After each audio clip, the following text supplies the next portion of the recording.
ơi. Đi ai đã dùng mình 2 kg á. Xin đại đâu mình quay 2 kg tách chứ. Đây đi con nó đang ở dưới khá. Cái nọc bộ chơi cú đánh. Chơi. Chơi. Chơi. Ê con. Chơi gì thì xài cọc hay là. À bố có ông phố. Ngày ta, ngày mong nhé.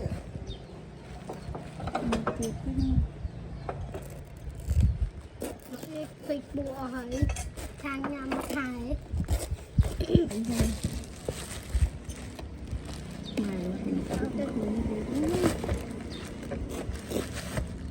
Chạy gì nè. Đúng không? Đúng không?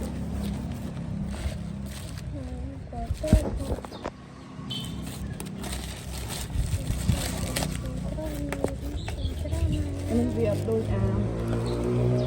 mình thoáng với miền Thái bia xẻm.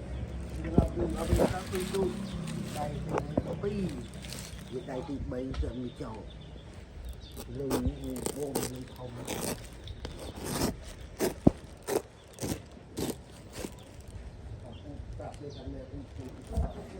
Bảy.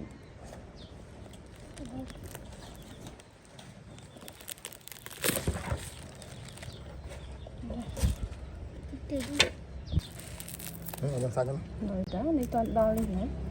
Nè, sắp nhất không nhẹ.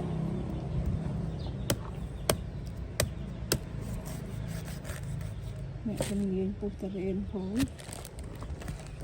Mẹ sắp chạy nhiều rồi.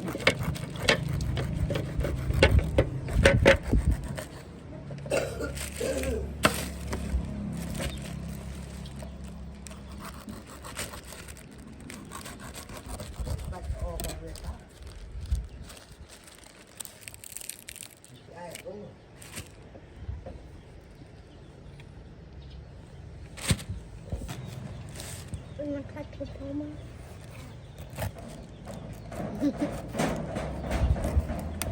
Được ăn khao rồi. Anh nhắm ngày một rồi hổ.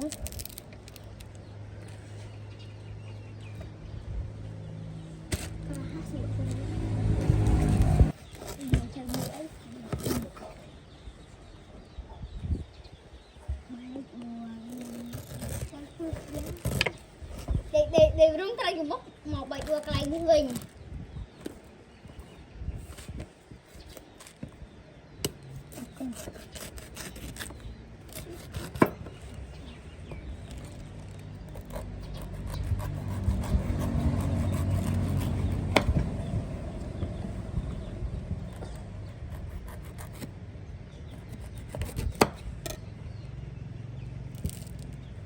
từng chơi ra lại beri butong tên kêu vinh nhỉ nè từ ra lại beri butong tên kêu vinh nhỉ mình tên kêu kêu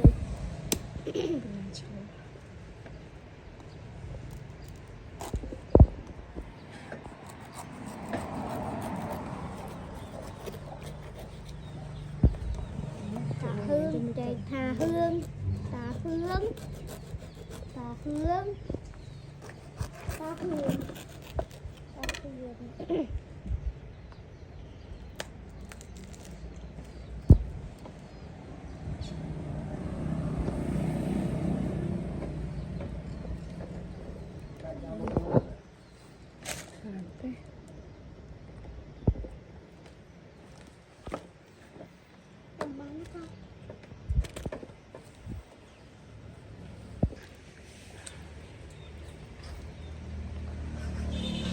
mới vậy.